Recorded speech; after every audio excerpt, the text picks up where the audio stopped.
Welcome to the Chew Brewer Stew podcast. Every other Sunday, we'll release an episode of the podcast featuring an interview with a business owner in the food industry.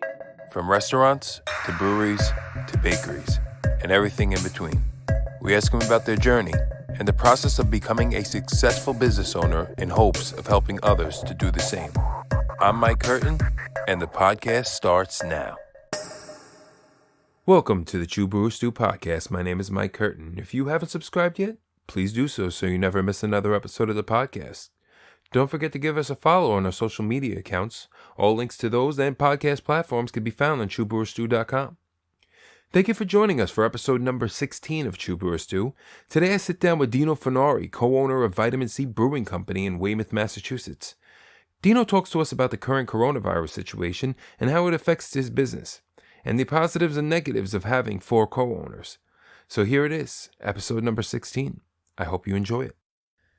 Hey guys, I'm Mike Curtin. This is Chew Brewer Stew, and today I'm here with Dino Funari. Dino had been brewing wine and beer since the early 90s. After taking a hiatus, he decided to get back into home brewing in around 2011 with brewing buddies Peter Kiley, Joshua Sherman, Richard DeBona. After building enough buzz with their delicious home brews, they decided to actually go for it with about 3.5 years of obstacles, which included finding the perfect spot. They opened their doors around February 2019 in Weymouth, Massachusetts, to a warm welcoming of over 1,000 customers. And a year later, Dino is here to talk with me about the business of his brewery. Dino, how are you? I'm pretty good, Mike. How are you doing today? I am fantastic. In light of everything going on in the world right now, I guess we're doing okay, right? Yeah, right. Thank God for that. Pretty much about that, how are you dealing with that situation with your brewery right now, and how are you staying afloat? What business are you actually getting done? So, as I think you're aware, our business was primarily, everything went through the tap room. So I'd say probably about 40% of our business was through tap room pours, people coming and hanging out, and grabbing a beer or two, and then the balance of that was through on-site can sales. So we were able to kind of pivot pretty quickly, and instead of kegging a good percentage of our beer, we started just canning everything. And we were able to move the kegs that we did have in stock, which was good. One of our distributors around the country reached out and just said, hey, if you have any kegs available, we have some bottle shops that are able to fill growlers and crowlers, and they'd love to take them. So we were able to do that, which was great. So we moved our inventory that we had, and since then we've just been, like I said, canning pretty much everything. We haven't slowed production down yet, which is good. Right. We have our large production system, which we can everything off of, and then we still do have our small pilot system. And we've just shifted the beers that we're producing on that. Instead of doing the hoppy beers that need to turn fast, we're still brewing a lot of things that we could sit on if we had to. Bigger stouts, things like that. Right. Smart. Mm-hmm. So the response has been great so far. We've been one of the lucky ones, I guess. People have been coming out, and we've been selling out of cans every weekend. That's great. That's awesome, man. Yeah, it's been great. About a month after you opened, Boston Magazine did like a March Madness bracket of 64 breweries in the New England area, and you guys came out the victors. How was that feeling for you? That was funny. It was fun. I mean, for us, it's all it was fun, and it was great publicity, which, as a brand new business, we'll take whatever we can get at that point. So of course. It was, the deck was stacked against us, but we had a pretty big fan base, and we hyped it up, and they came out for us. So right. we didn't do as well this year. Oh no. So we had we had beaten Treehouse, our friend's Treehouse, in the finals last year, and they repaid us with a nice early exit this year, right? And we got clobbered. So I like Treehouse. Treehouse is a great brewery, man. They really got some great stuff. They're incredible, and actually they're great people too. So yeah. So you're one of 4 owners. Mm-hmm. How do you go about spreading out the responsibilities of the brewery? Are they like assigned responsibilities, or like how does that all work? Yeah, I mean we all kind of have our role. Pete and Josh do the majority of the brewing now. They have a kind of a shared thing there. Rich handles the business aspect of it. I deal with a lot of the marketing as well as still involvement in recipes and the business side. So I kind of touch a little bit of everything. But it just all kind of fell into place, and it's worked well for us. So. Right. And as far as marketing goes, how do you go about that? What is your plan for marketing? I mean, in this day and age, social media is the best way. Right. I mean, it's free, right?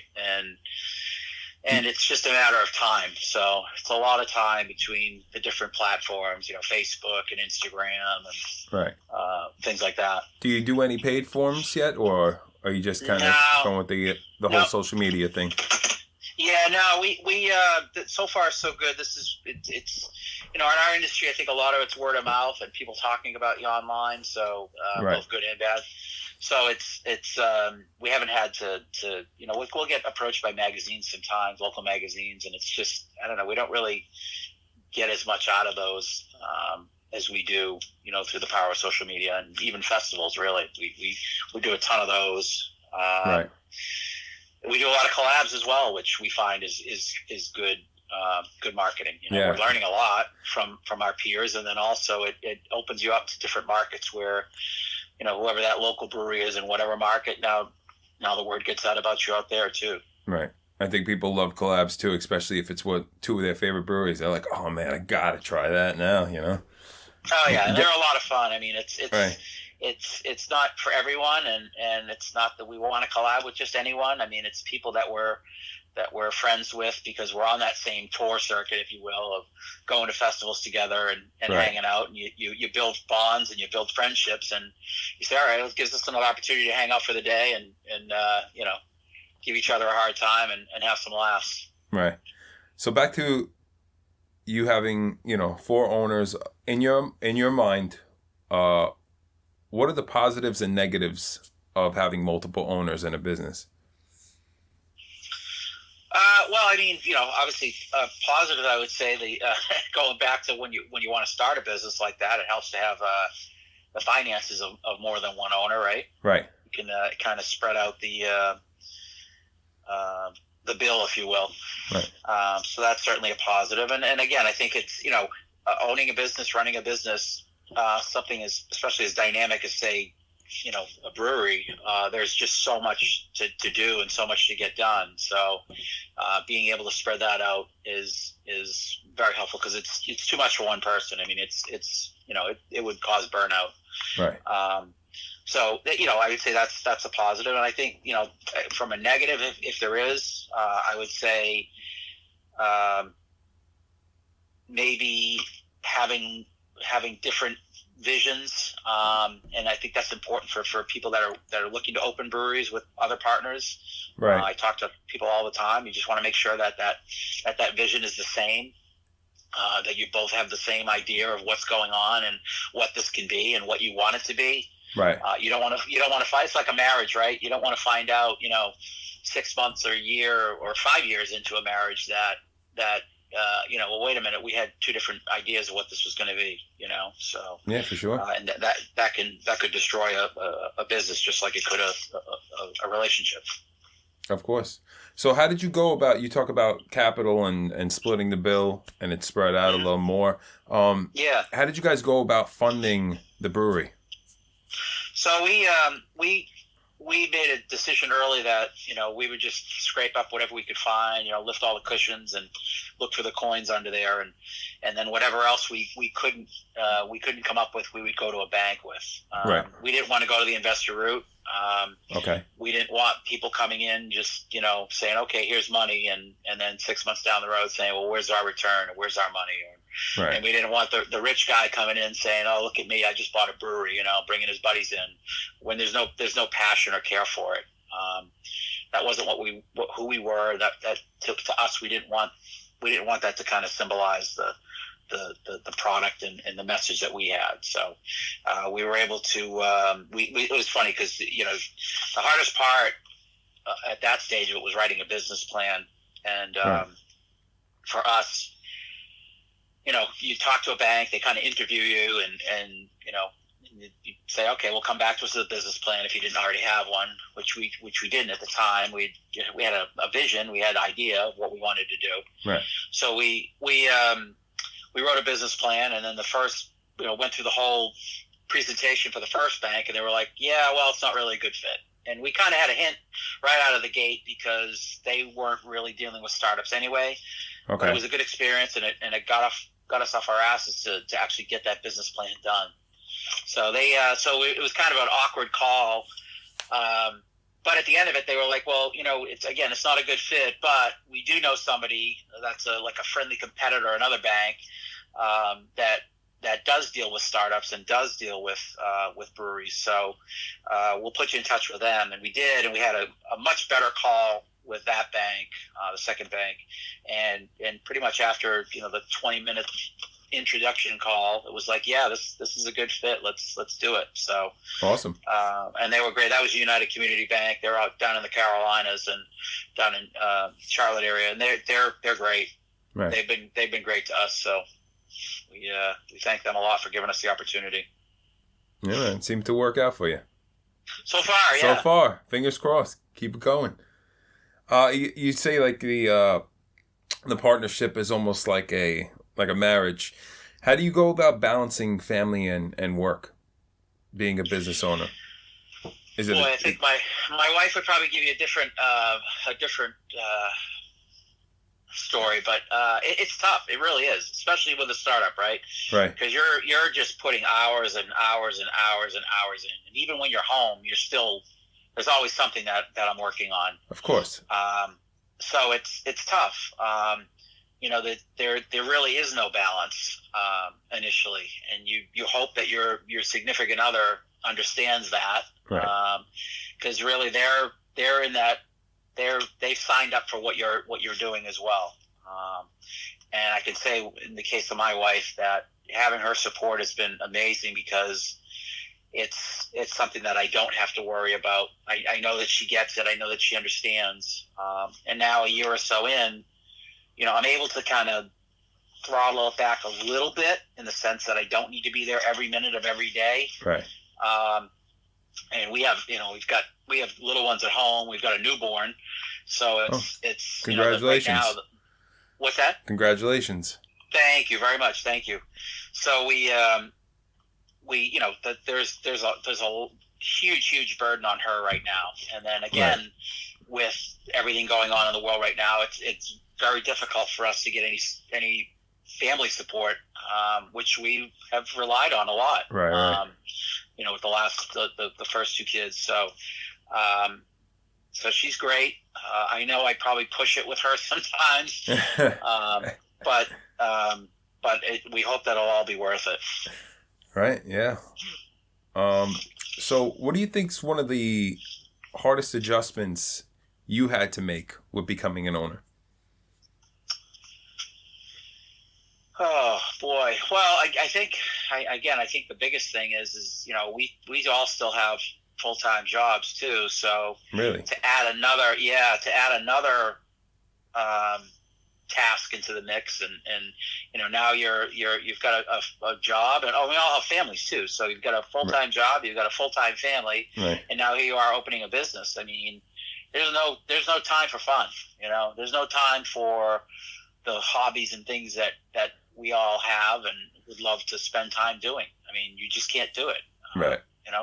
Your hobby becomes your fun. You have to, exactly. You have to make sacrifices there. So, right. That's been the biggest thing. What's something you never thought you would have to deal with in this industry?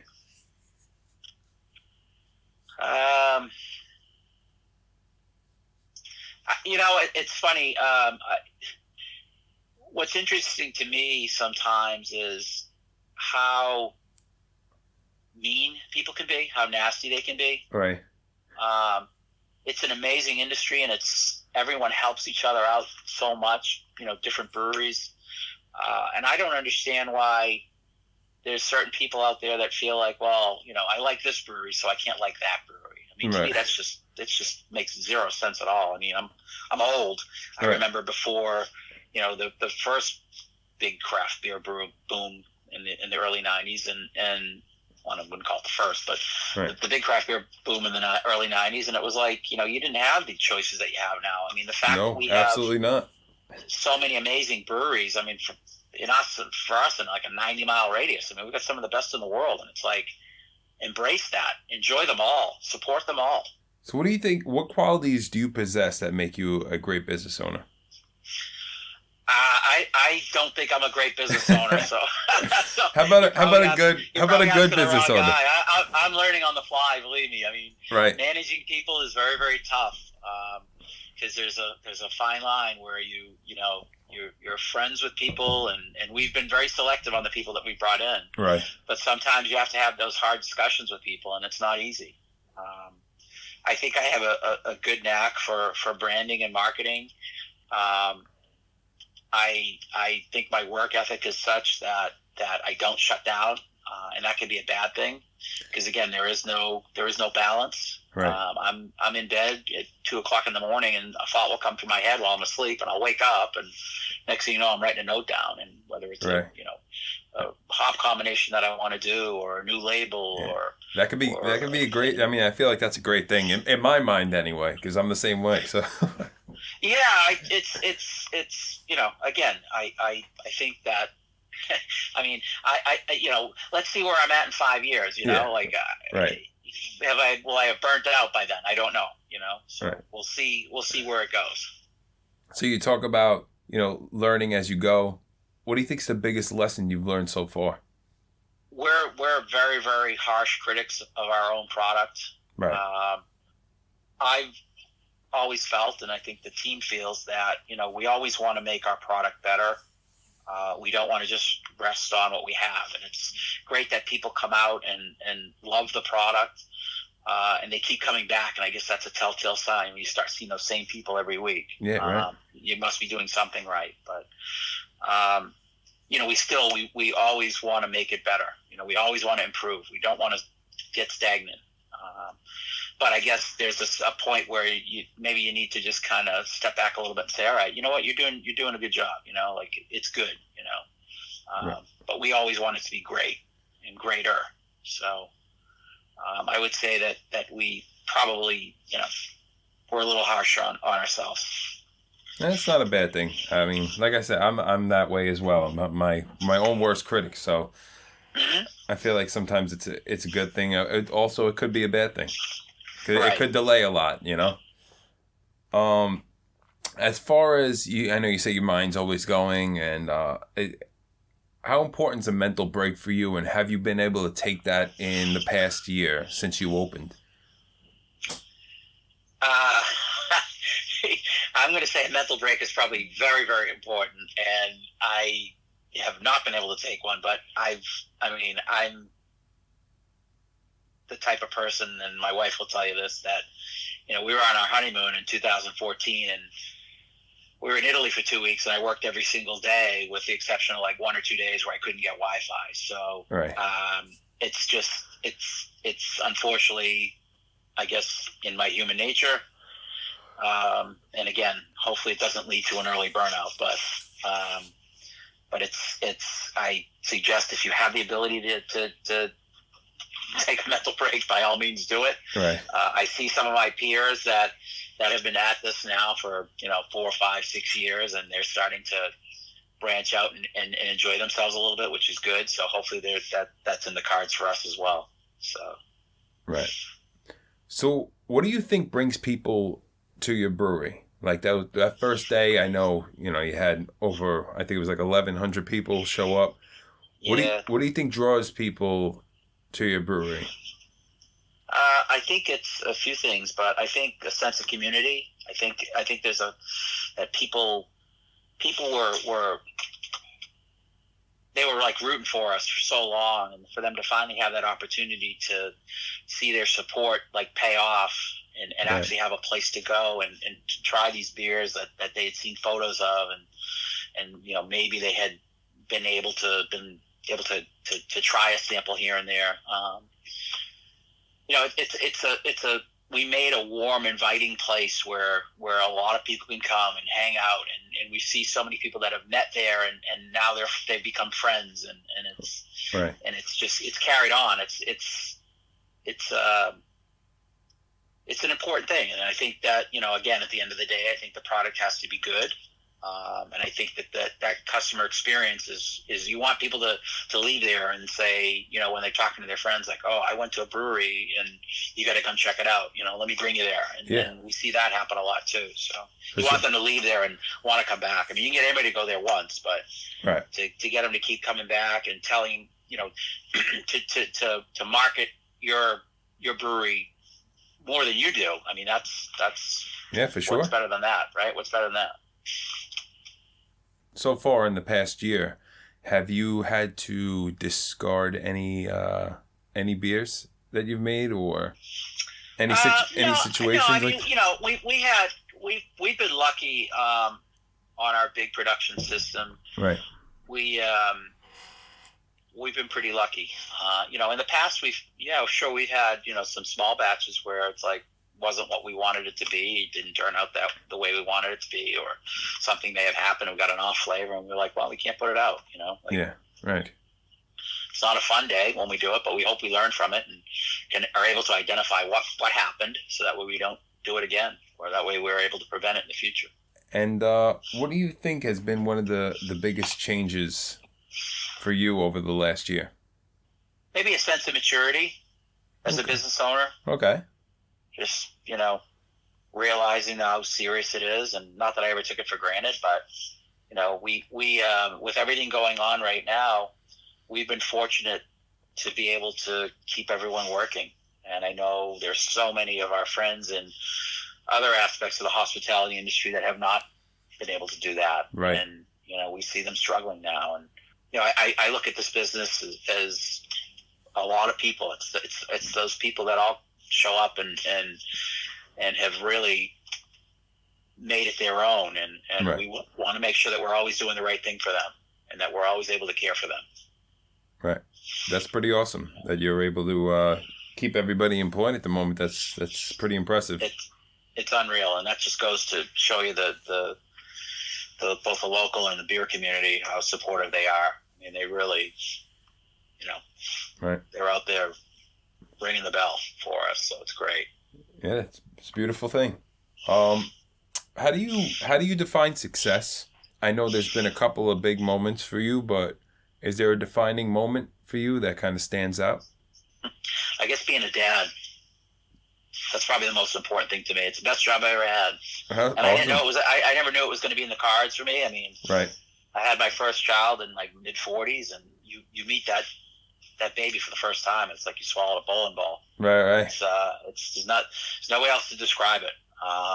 To me, that's what success is. Businesses come and go, and as great as the brewery is, I would give it all up in a second for my family if I had to. So, and I think everybody that knows me, and the customers that come in, I'm pretty open book. Right. I'm not shy about my family, and I don't.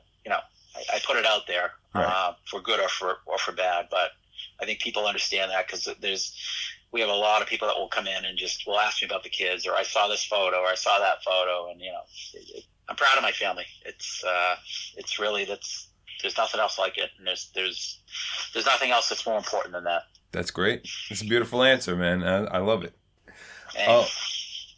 Somebody came to you and asked you for advice for opening up their own brewery. What advice would you give them? It's funny. I actually am speaking to quite a few people right now at various times about that. The bug is real. The bug is very real. Yeah, I mean, listen, hey, I want them to we were fortunate. Like, that's the only way I know how to pay it forward for all the folks that helped us out in the industry. We got so much help, and still to this day, we continue to get so much help. From both local breweries and from breweries around the country. And it's been amazing. So I tell people, please, like, while it's still fresh in my mind, before it, completely gets fried, like, ask away, Yeah, right. I guess the most important thing is to have a very, very strong business agreement if you have partners. Okay. Have have a very strong business plan, have a realistic business plan. I tell people that if you're going to do it, make sure you can afford to do it with a sizable enough system that you're going to make a return on your investment that you've made. You don't want to be spinning your wheels for years. It's just not, why bother at that point? Yeah, doesn't make sense. And really the most important thing is just to make sure that you're putting out the best product that you can possibly put out. And when you think it's that, then use that as the baseline and make it better. And always do that.